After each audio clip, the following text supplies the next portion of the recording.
Hi, my name is Amelia Cole, and I'd like to welcome you to my dissertation defense entitled Understanding Self-Efficacy in Search as Self-Determined Learning. So before we get started, I would like to acknowledge that we are gathered today on the traditional, ancestral, and unceded territory of the Musqueam people. And I would like to thank my advisor, Heather, and my supervisory committee, Luann and Jillian.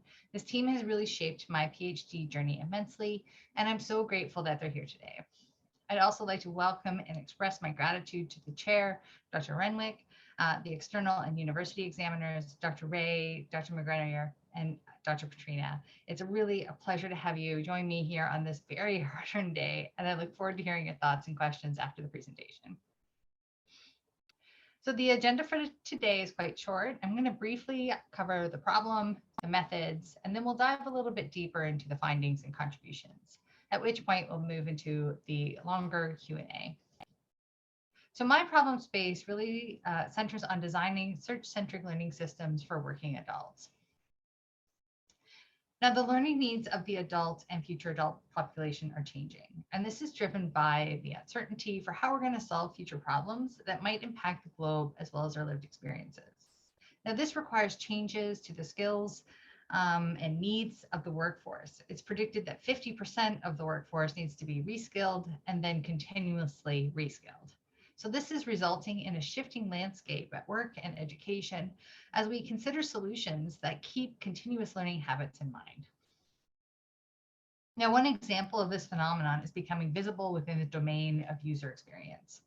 The demand for user experience professionals is increasing, but 60 to 95% of the current workforce comes in within education that may not be related to UX and have a variety of backgrounds that are needed to solve current business problems.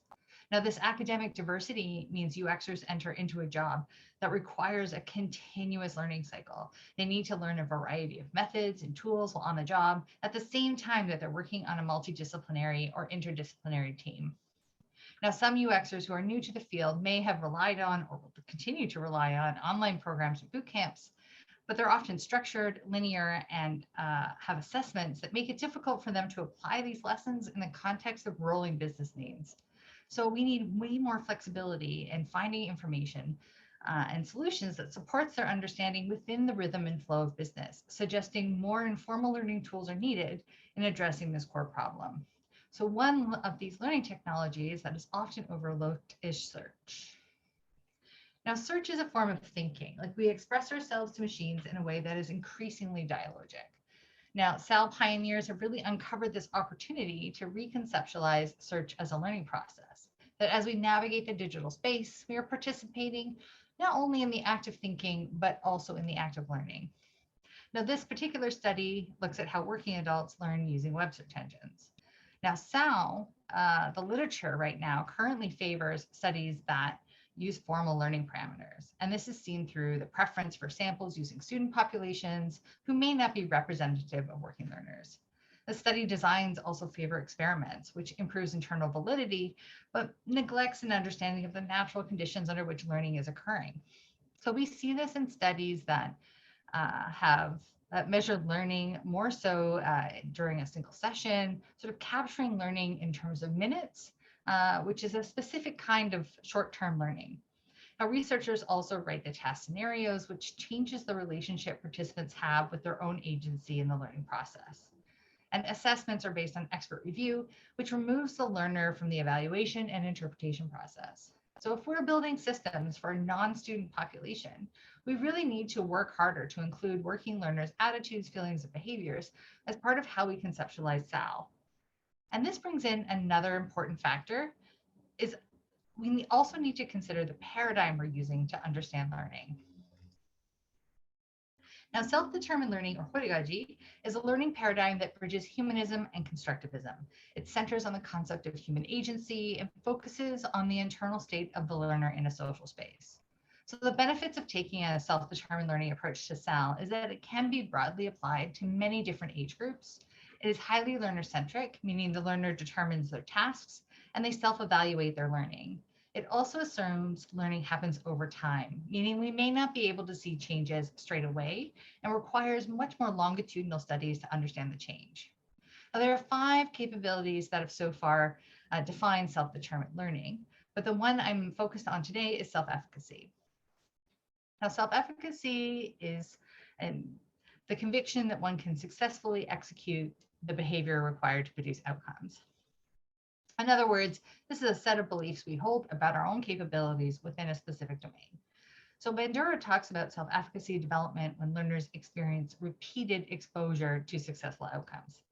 And Bandura also talks about self-efficacy being highly domain-specific, meaning that one sense of capabilities varies across different contexts. So we may be confident in one area and not in another.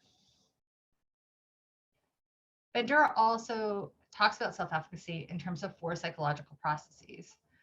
Motivational self-efficacy tends to refer to ideas like persistence of effort and self-concept and growth mindset.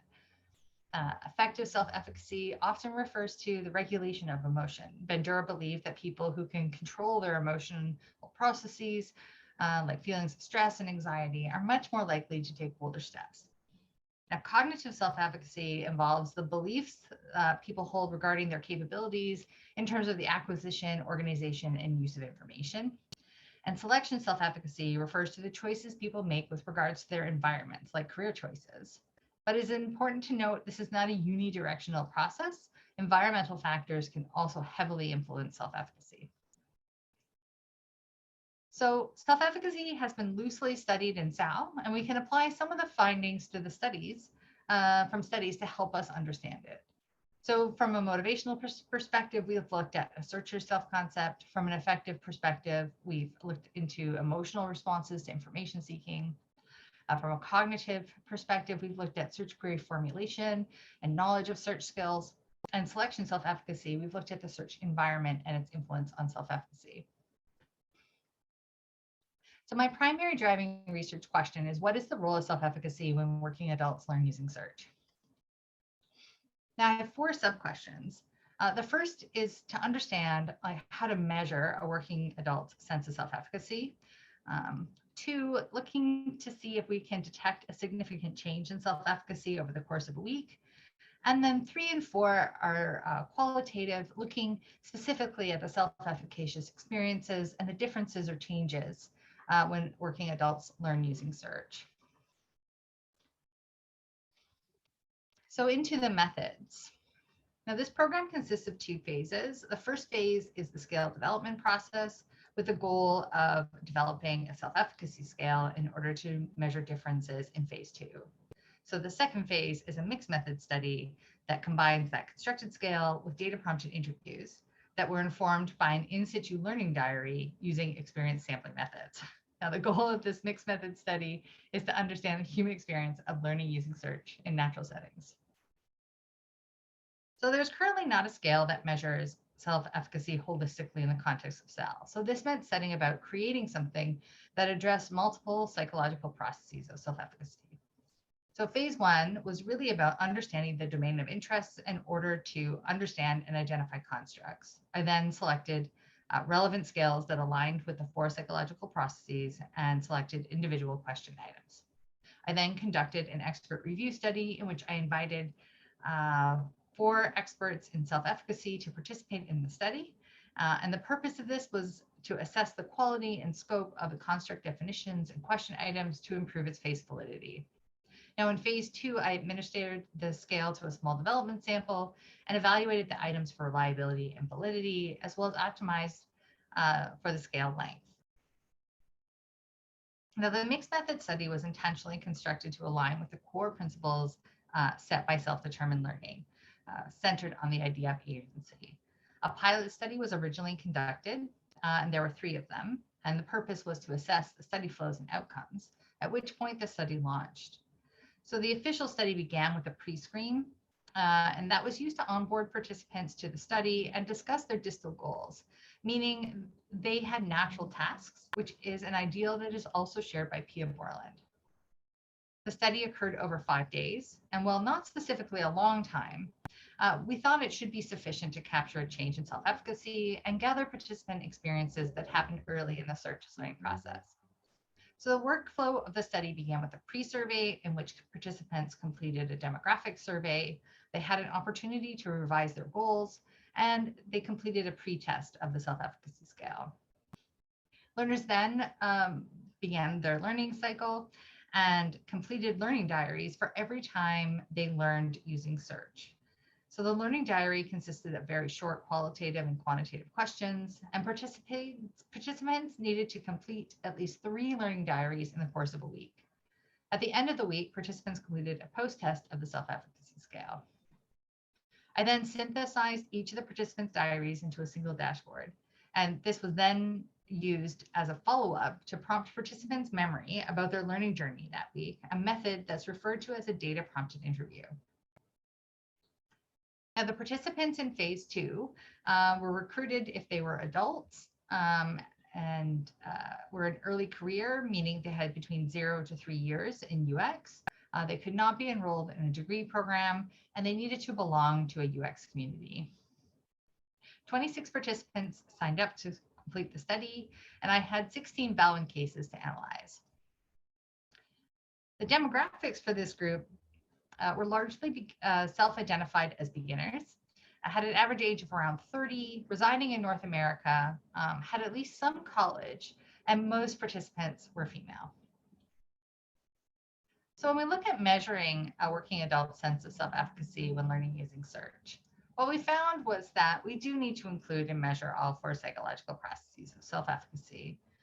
These construct definitions and question items do have face validity, and there's a high reliability for the scale itself. Although we do recognize that the small development sample may inflate the reliability scores. We also saw a moderate intercorrelation between subscales, which suggests some overlap. So we concluded the study with a 43-item scale that needs further validation with a larger development sample. So is there a significant change in self-efficacy over the course of 5 days?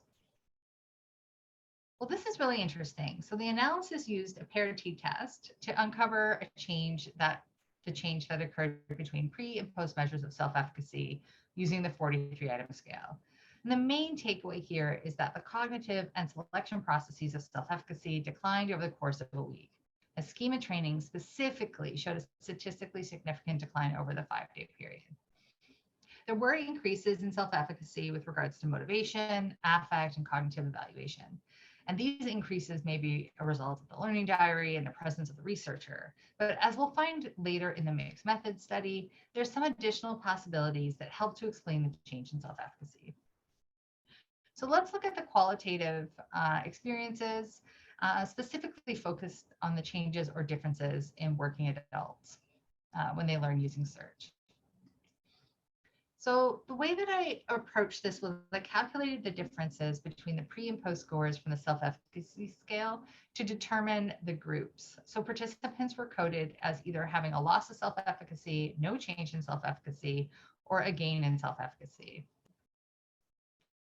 For the data prompted interviews, I used reflexive thematic analysis and went through the process of data familiarization, coding, identification, and theme development. For the results, I identified 5 key themes during the process.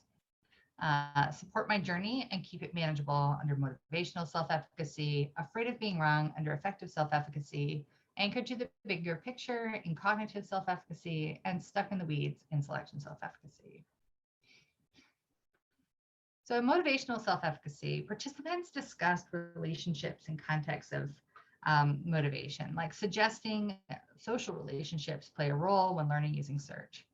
And the kind of mentorships matters. So participants talked about naturally occurring mentorships with colleagues and peers that were really mentioned in effective terms, like being friends and receiving encouragement.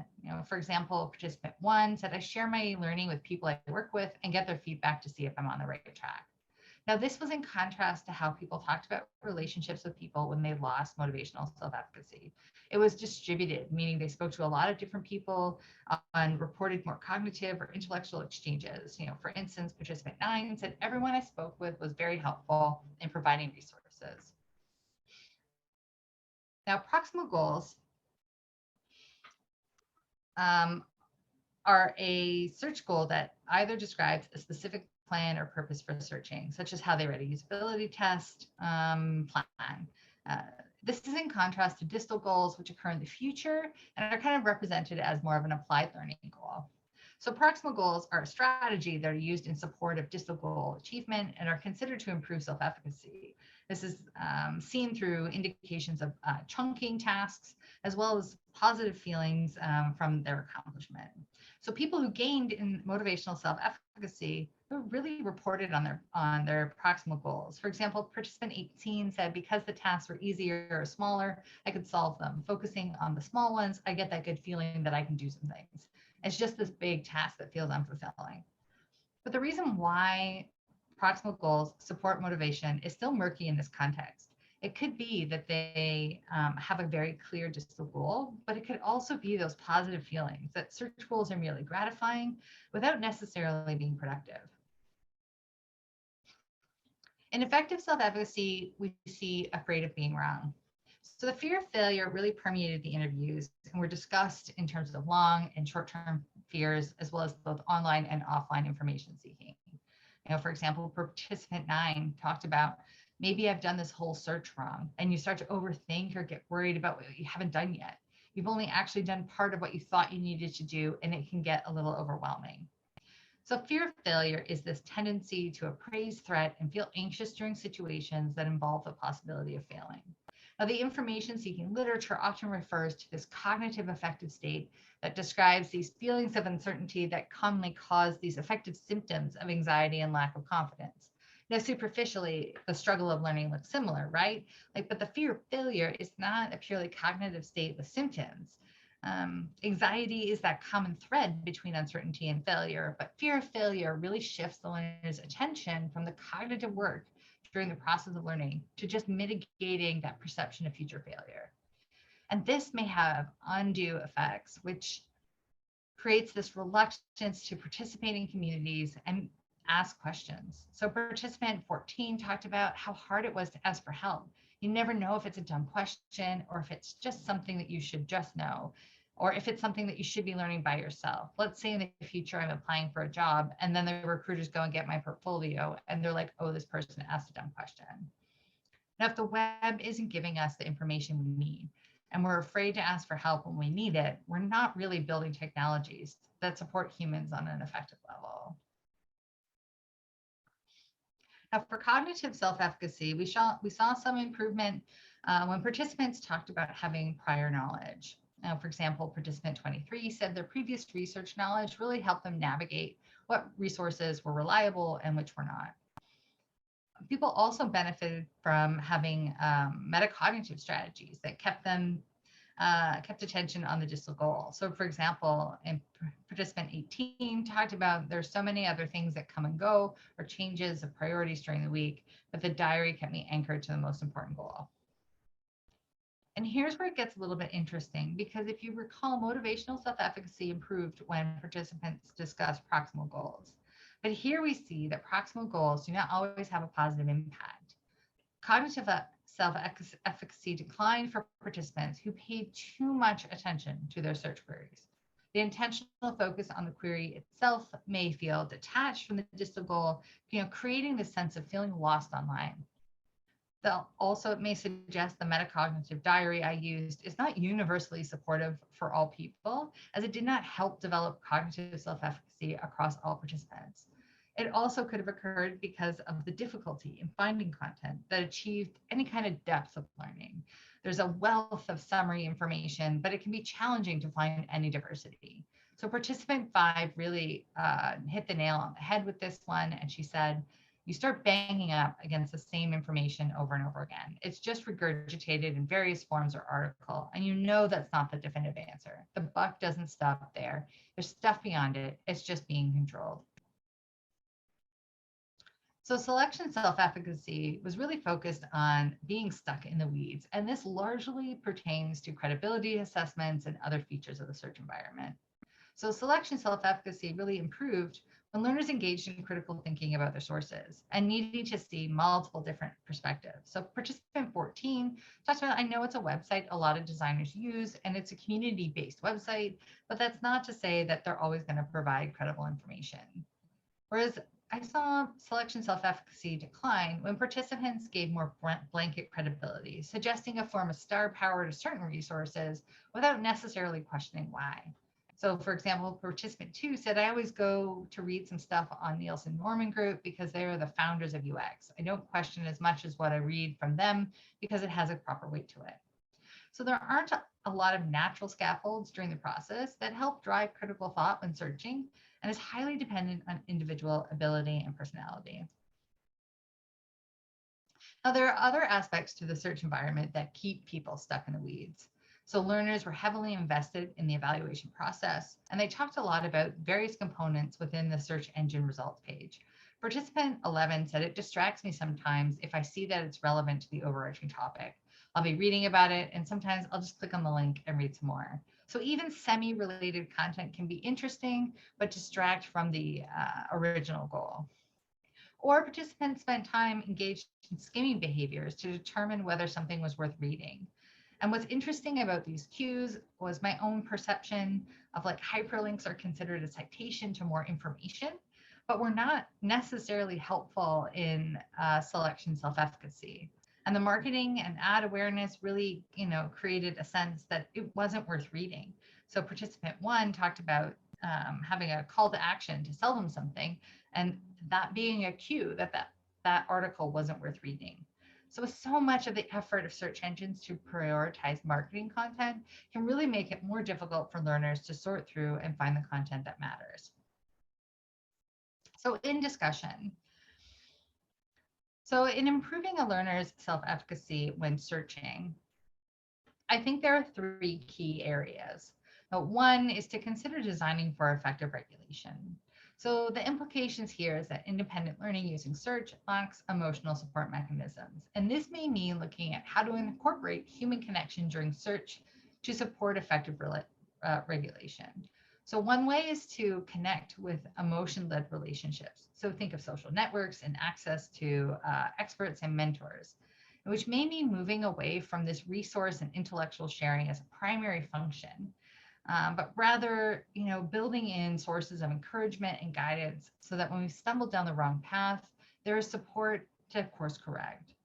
The other option is to consider improving technology to facilitate more dynamic, emotional, and information processing. So whether that's chatbots or other technologies, as soon as they kind of get to the point in which we can have that conversational AI, I think we'll start to see more design for effective regulation.